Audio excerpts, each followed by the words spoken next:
So for this video, I'm going to be taking on the Druadach Pass on Master difficulty from the Isle of Madness story expansion, and we're going to dive right into the encounter because it's pretty straightforward with one exception, and that has to do with a support that you're given and the enemy health total.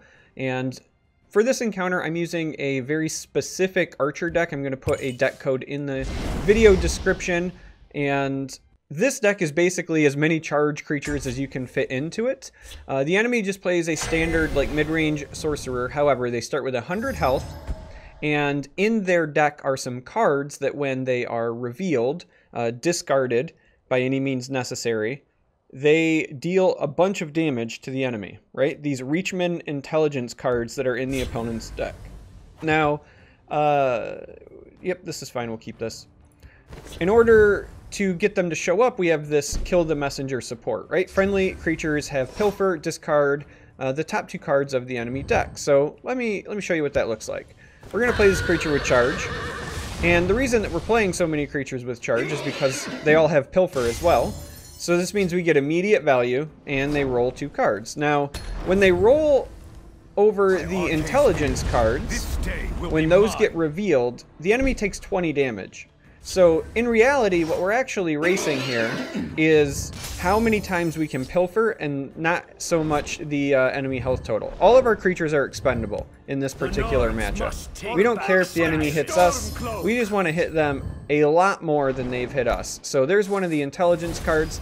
There's like roughly 5, maybe more in the deck if I remember correctly. I know there's at least 5.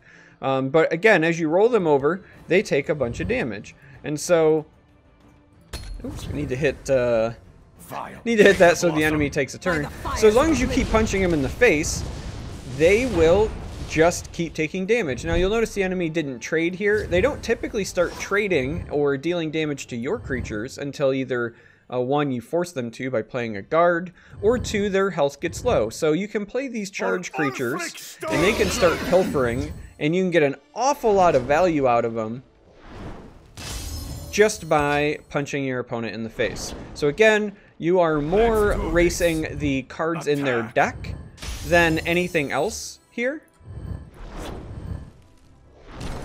And we'll put this one over here. We actually kind of don't care about slowing them down, because again, we're just trying to roll over those intelligence cards as fast as possible. Now, our opponent's already almost halfway through his deck, just with what we've done. And again, I would expect not many trades yet because they're still at a high health total. So they're going to punch us in the face, which is the other reason why you kind of don't really worry about running out of gas with this particular list. You can just go, go, go. So we'll just queue up all of our attacks. And then we'll kind of wait and see how this goes, because we might use Barbas here.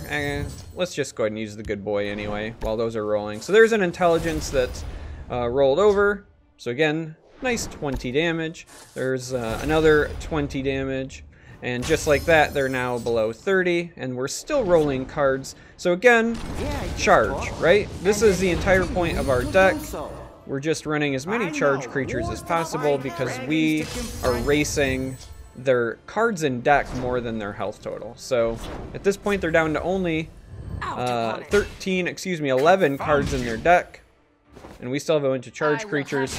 And yeah, we're taking shots to the face, but at this point, if we roll over even one more intelligence, we're just going to win the encounter, right? So running all these charge creatures is fine.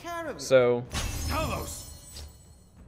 there's another intelligence, and then when this attacks, it will, you know, just be the end of the encounter. So that's it. If you were struggling, this is a nice, easy way to do it. You don't have to use this deck. You can use another one, but if you want to use this one, there will be a deck code in the video description, like I always do for these, and that's it. So thanks for watching, and until next time, may you walk on warm sands.